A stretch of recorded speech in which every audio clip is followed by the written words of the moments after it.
হরে কৃষ্ণ, রাধে রাধে বন্ধুরা। গিরিধারী গোপালসোনা চ্যানেলে তোমাদের সবাইকে সুস্বাগতম। তোমরা সবাই কেমন আছো? আশা করি তোমরা সবাই ভালো আছো গোপালসোনা কৃপায়। আর তোমাদের গোপালসোনাও অনেক অনেক ভালো আছে। এখন বাজে প্রায় সকাল 5টা 15 মতো। আজকে অনেকটাই দেরি হয়ে গেছে ভগবানের সেবা করব বলে। যেহেতু দেরি হয়েই গেছে আর কিছু করার নেই, মঙ্গল আরতি তো করতে পারবো না। তাছাড়া আজকে মনটা খুবই খারাপ। মন খারাপের কারণ একটাই, বাগানে কত ফুল ফুটতো তোমরা জানো, দুটো গাছে তোমাদেরকে দেখিয়েছিলাম। সত্যি কথা বলতে ফুল গাছগুলো একদম আর এখন ফুল নেই। যেহেতু ফুল একবার করে ভালো করে হয়ে গেছে, আবার ওইগুলোকে কাটিং করলে নতুন যে চারা হয়েছে, আবার কুঁড়ি এসেছে, কিন্তু এখন ফুল বর্তমানে নেই। একটা মাত্র বেল ফুল পেয়েছি, আর সব জবা ফুলই কিন্তু নিয়ে এসেছি।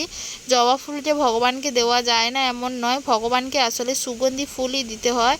যেহেতু সুগন্ধি ফুল নেই, কি করব, ওই জবা ফুলের সামনে যে একটা কুঁড়ি মতো বেরোয়, যেটাকে কি বলে আমি ভুলে যাচ্ছি, ওইটাকে কেটে ফেলে দেবো আর চন্দন দিয়ে ভগবানকে সেবা দেব। কি আর করব, যা আছে তা দিয়েই তো ভগবানকে সেবা দিতে হবে। তাছাড়া তুলসী পত্র পেলেই কিন্তু আমাদের ভগবান খুশি। ভগবান আমাদেরকে বলেছেন কিছু না দিতে পারলেও একটি তুলসী পত্র দিলেও কিন্তু ভগবান অনেক খুশি হয়। আর একটি তুলসী পত্রও যদি না দিতে পারো, তাহলে ভগবানকে চোখের জল দিয়ে শুধু ভগবানের সেবা করো, তাহলেই ভগবান কিন্তু অনেক খুশি হবে। এখানে গোপুসোনাকে স্নান করাচ্ছি, মধু মাখিয়ে নিয়েছি জলে, অগরু আর তুলসী পত্র দিয়ে জলশঙ্খটা দিয়ে স্নান করাচ্ছি আজকে। যেহেতু মঙ্গল আরতি করবো না, তাই জলশঙ্খটা ফাঁকাই আছে, তাই ভাবলাম আজকে জলশঙ্খ দিয়েই গোপুসোনাকে স্নান করাই। ওং নমো ভগবতে বাসুদেবায়, এই মন্ত্রটা উচ্চারণ করতে করতে কিন্তু আমি আমার গোপুসোনাকে স্নান করাই প্রতিদিনের মতো। গোপুসোনার স্নান হয়ে গেছে। এবারে গোপুসোনাকে একটা সুন্দর তোয়ালেতে গোপুসোনার গা হাত পাগুলো ভালো করে মুছিয়ে দিয়ে তারপরে গোপুসোনাকে কিন্তু একটা সুন্দর সুতির জামা পরিয়ে বসিয়ে দেব। এই যে আমার গোপুসোনা একদম রেডি, একটা সুন্দর সুতির জামা আর গলায় একটা সুন্দর মালা দিয়ে দিয়েছি। এবারে হচ্ছে চন্দনটা একটু ঘুরে নেব।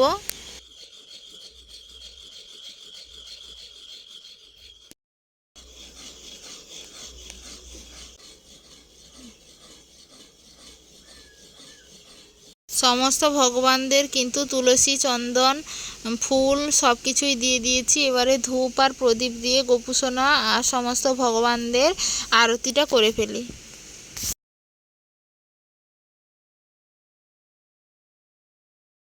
ভগবানের সেবা পূজা করার পরে বসে পড়েছি ছেলেকে নিয়ে খাওয়াতে। ছানা কেটে গেছিলো, দুধ তো এখন গরম পড়েছে কেন জানি না এত তাড়াতাড়ি কেটে যাচ্ছে, নিজেও বুঝতে পারছি না। ছানাটা যেহেতু কেটে গেছিলো, ভাবলাম সকালবেলা আমার ছেলেকে এই ছানাটাই খাইয়ে দিই, না হলে ছানাটা কিন্তু নষ্ট হয়ে যাবে।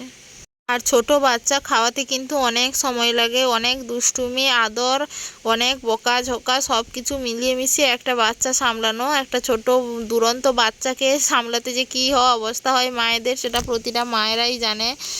কি যে দুষ্টুমি, একটু আদর, কখনো একটু ভালোবাসা, কখনো একটু আবার বকুনি, কিছু করার নেই। সব না মিলিয়ে মিশিয়ে দিলে কিন্তু বাচ্চা খাওয়া দাওয়া একদম করবে না। এই যে আমার ছেলের কখন মাথা টিপে দিতে হচ্ছে, কখন একটা হামি খেতে হচ্ছে, কখন ওর চুল ম্যাচিস করে দিতে হচ্ছে, কখন একটু জড়িয়ে ধরতে হচ্ছে, এই নিয়েই তো জীবন। ওকে খাওয়ানো দাওয়ানোর পরে নিজে একটু প্রসাদ পেয়ে এখানে ঠাকুর ঘরটা একটু নেতা দিয়েছি, তাছাড়া রান্নাঘরেও নেতা দিয়েছি। এখন যাচ্ছি হচ্ছে রান্না করতে। প্রায় একটু সকাল সকালই রান্নাটা আজকে বসিয়েছি। এখন বাজে প্রায় 10টা মতো বাজতে যায়, 10টা যদিও বাজেনি। আর আমার রান্নাঘরের পিছনের দেওয়ালটা তো দেখতেই পাচ্ছ। এখানে কিন্তু অন্ন কিন্তু হয়ে গেছে, আর ওই পাশে তরকারি বসিয়েছি। অন্নটা এবারে ফেনাটা ঝরিয়ে নেব বালতিতে, তারপরে কড়াইটা এদিকে কিন্তু নেড়ে দেব। এই যে ভাতের ফেনা তুলে দিয়েছি, আর এদিকে কুন্দলি সেদ্ধ হচ্ছে। কুন্দলি কিন্তু তেলে ভাজা করলেও হয়, সেদ্ধ হয়, কিন্তু খুবই অল্প আঁচে আস্তে আস্তে বসিয়ে বসিয়ে ভাজতে হয়, এত সময় নেই, তাই জন্য সেদ্ধই কিন্তু বসিয়ে দিয়েছি। বাড়িতে এখন কেউ নেই, বাবা ছিল যদিও ব্যাংকে চলে গেছে, আর মা হচ্ছে গেছে আমার ননদকে নিয়ে, দিদিকে নিয়ে গেছে। ওরা হচ্ছে দিদি যেহেতু প্রেগনেন্সি প্রায় 9 মাস চলছে, ও আলট্রাসাউন্ড করাবে, ওই জন্য দাদাবু গেছে, মা গেছে, দিদি গেছে, ভাগ্নি এখানে আছে। ভাগ্নি আর আমার ছেলে হচ্ছে ওই ঘরে আছে, ওরা দুজন খেলছে। তাছাড়া গরু বাছুর তো ঘরে আছেই। আর তার থেকেও বড় কথা হচ্ছে কাল বাদে পরশু দিন পুরুষোত্তম মাস অধিক মাস যেটা পড়ছে, পরশু দিনই পড়ছে। ইচ্ছে তো আছে অভিসন্ন গ্রহণ করব এই মাসটা, জানি না কতটা কি পারবো। আর একটা কি বলবো, কালকে হয়তো ঘরে মিস্ত্রিও দেবে। ইচ্ছে ছিল এই মাসে একদিন হলেও মায়াপুর যাব। কোনোদিন আমার জীবনে মায়াপুর তো কোনোদিন যাইনি, জীবনে যদি যাওয়া হয় কোনোদিন এইটা প্রথমবার। তাও জানি না, এর আগেও আমি এক দুবার যাব বলেছি, কিন্তু কখনো যেতে পারিনি। কোনো না কোনো বাধা কিন্তু এসেছে। আসলে ভাগ্যে যদি না থাকে, তুমি যতই টাকা পয়সা থাকুক আর যতই যা থাকুক, ভগবানের ইচ্ছে না থাকলে কখনোই কিন্তু ভগবানের ধামে যাওয়া যায় না। জানি না কি হবে না হবে। হাজব্যান্ড তো কোনোদিন না বলে না, শ্বশুরমশাই কি বলে ঠিক নেই, দেখি কি করা যায়। আর চেষ্টা করব, যদি কালকে যদি লোক হয়, মিস্ত্রি যদি দেয়, দুদিন দেবে। ওদের যাওয়ার কথা সবাই যে যাবে, যাওয়ার কথা সামনেই আছে। জানি না আমি যেতে পারবো কি না, কিন্তু ভগবানের কাছে প্রার্থনা করছি যাতে অন্তত পক্ষে ভগবানের ধামে একদিন হলেও যেতে পারি। এই অধিক মাসে গঙ্গা স্নান করার খুব ইচ্ছে আছে, জানি না ভগবান কৃপা। তোমরা সবাই ভগবানের কাছে প্রার্থনা করো যাতে এই জীবনে একটা দিন হলেও যেন আমি মায়াপুর ধামে যেতে পারি। আমার খুব ইচ্ছে আছে, আমি যাব। জানি না বাড়িতে যেতে দেবে কি দেবে না, বলতেও পারবো না। কি যে হবে নিজেও জানি না। যাই হোক, এখন চিন্তা করে কিছু হবে না, মিস্ত্রিটা হোক, তারপর বাবাকে বলি, বাবা কি বলে দেখি। কেন্দ্রিগুলো কিন্তু সেদ্ধ হয়ে গেছে, তুলে নেই কেন্দ্রিগুলো। তেল দিয়ে শুধু ভাজা করলেই হয়। এগুলো সব বাজার থেকে নিয়ে আসা হয়েছে।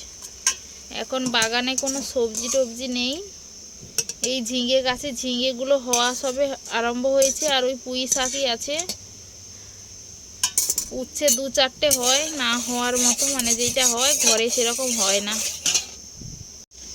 কড়াইটা পরিষ্কার করে নিয়েছি।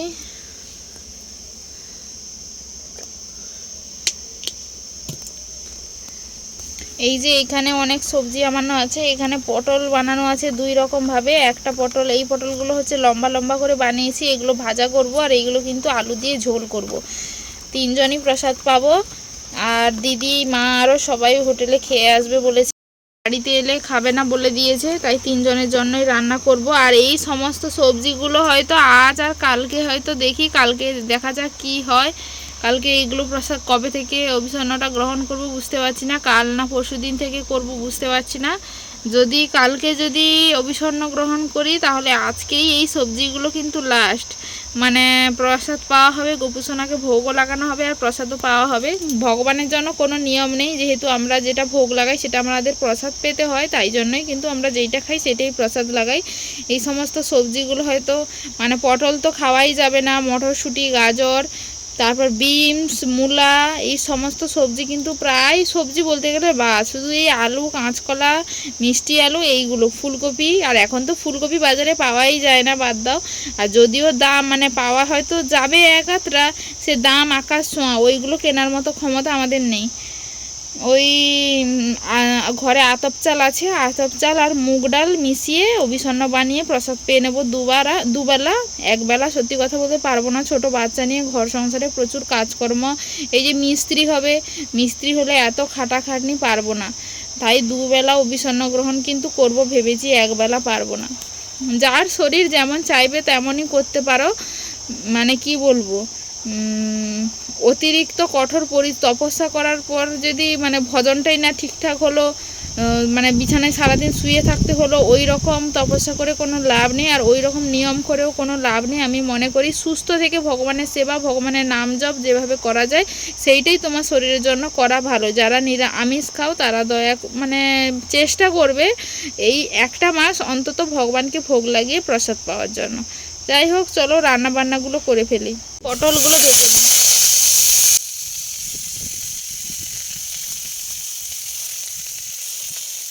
আজকে এত দক্ষিণে বাতাস দিচ্ছে, ধোঁয়া পুরো মানে ঘুরছে আমার দিকে, প্রচুর পরিমাণে বাতাস হচ্ছে।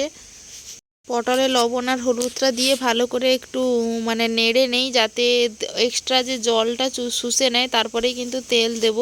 পটল ভাজিতে একটু তেল না দিলে পটল ভাজি কিন্তু খেতে একদমই ভালো লাগে না।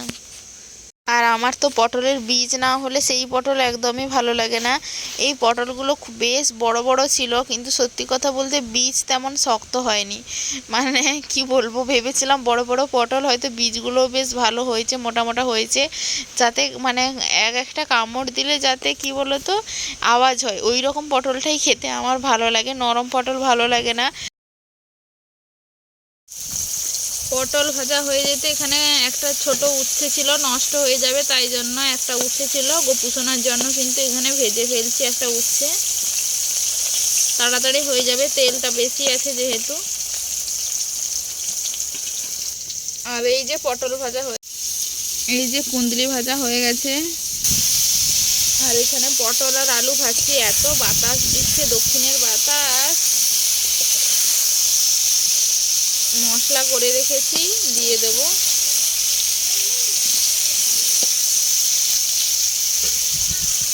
সমস্ত রান্না হয়ে যেতে গোপুসোনাকে ভোগ লাগিয়ে দিয়েছি। বাড়িতে শশা নিয়ে এসেছিলো, আজকে কিন্তু বাজার বার ছিল, বাবা শশা নিয়ে এসেছিলো, পাতিলেবু নিয়ে এসেছিলো, সেইগুলো আজকে গোপুসোনাকে ভোগ দিয়েছি। আর এই যে আমার গোপুসোনাদের দর্শন করো, আজকে জবা ফুল দিয়েই ভগবানের সেবা করতে হয়েছে, তোমাদেরকে তো প্রথমেই বললাম। যাই হোক, ভোগ দর্শনে কিন্তু দুর্ভোগ কাটে। দুপুরে সেবা দেওয়ার পরে মা আরও আসতে দই মিষ্টি নিয়ে এসেছিলো, তাই দই মিষ্টি আম লিচু দিয়ে আবার একবার গোপুসোনাকে সেবা দিয়েছিলাম। আজকের ভিডিওটাও এখানেই শেষ করছি। যদি ভিডিওটা ভালো লাগে অবশ্যই লাইক কমেন্ট শেয়ার করতে একদম ভুলো না। আমাদের চ্যানেলে নতুন হয়ে থাকলে অবশ্যই পাশে থাকা সাবস্ক্রাইব বাটনটি অন করে পাশে থাকো এবং সঙ্গে থাকো। দেখা হচ্ছে পরের ভিডিওতে। হরে কৃষ্ণ।